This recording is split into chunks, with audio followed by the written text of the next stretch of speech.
Cancer. Look at this 8th house. The 8th house, Pluto and the Sun, transiting through this most mysterious part of your horoscope.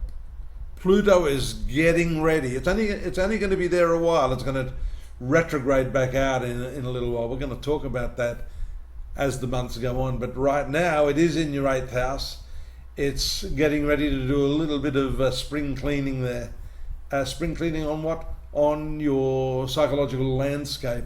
All of those thorny little areas, all those nooks and crannies, all those areas within your psyche that are dark, unlit. Pluto's going to come in there and rip all that apart like a like a Rottweiler or a piece of flesh. So, are you prepared for that? I hope so. It's a big month for you. We see you've got the passionate planets, Venus and Mars, in your 7th house. On the 5th, Mercury moves in here to make contact with Pluto, so your mind gets very, very intense towards the end of the first week of the month. And if you take a look here, we've got, look at this, sort of pretty much this hemisphere, all of the planets here, and generally in the upper part, western part, southern part. So this is all to do with dealing with other people, particularly your spouse if you're married, or if you're in a significant other relationship.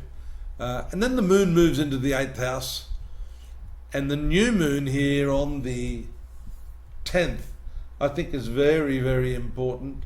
I think this is a big turning point for you, Cancer. It gives you an insight, an opportunity to change the way you've been dealing with some of those ongoing issues in your life. These are sexual issues. These are issues to deal with money, especially money that you have tied up with other people. And Pluto is the planet of power. So there could be a tug of war going on here at the moment with your significant other. And it's important for you. It's not about destroying the other person. It's about equity. And I think that's what's important here, especially when we look at this 7th house where we've just had Venus, Mars, Mercury. 7th house, the natural house of Libra, which shows that you're trying to balance things. Look at Capricorn on the 7th house. Balance what? Well, there's a material resources, financial resources. And here that is augmented by the fact that all of these 4 planets, Sun, Mercury, Mars, Pluto, are in this 8th house of shared resources. Capricorn, 8th house. Libra, balance. Venus ruling Libra, balance. But you'll see also that it shifts on the 17th into that 8th house as well. You're not easily going to break free of what's going on here in terms of your meaningful relationships, in terms of working through your psychological knots.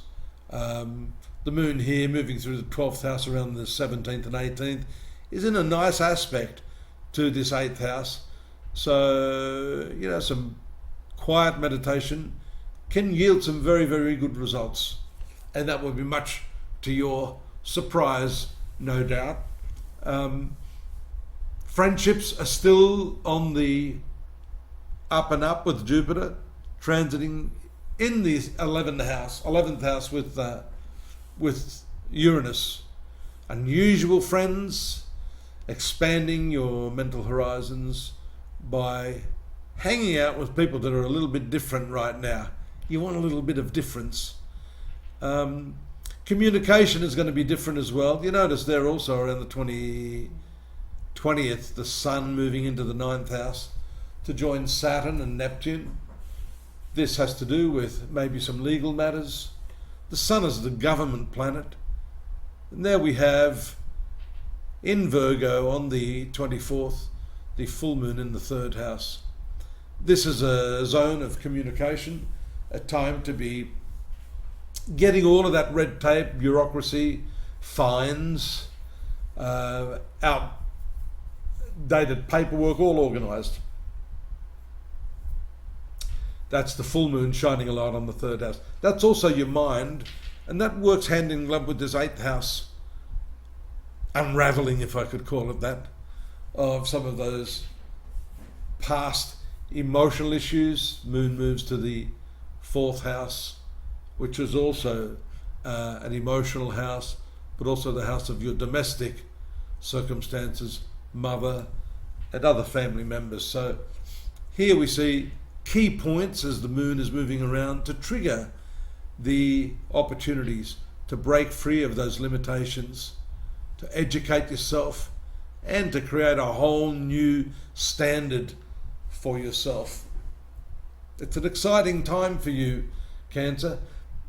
There's more that you can glean over at astrology.com.au. We've got more written information there, text for the daily, weekly, monthly horoscope like this, and the full year of 2024. Don't forget to take a look at that. Don't forget also to subscribe, and then we can keep you posted on what's happening.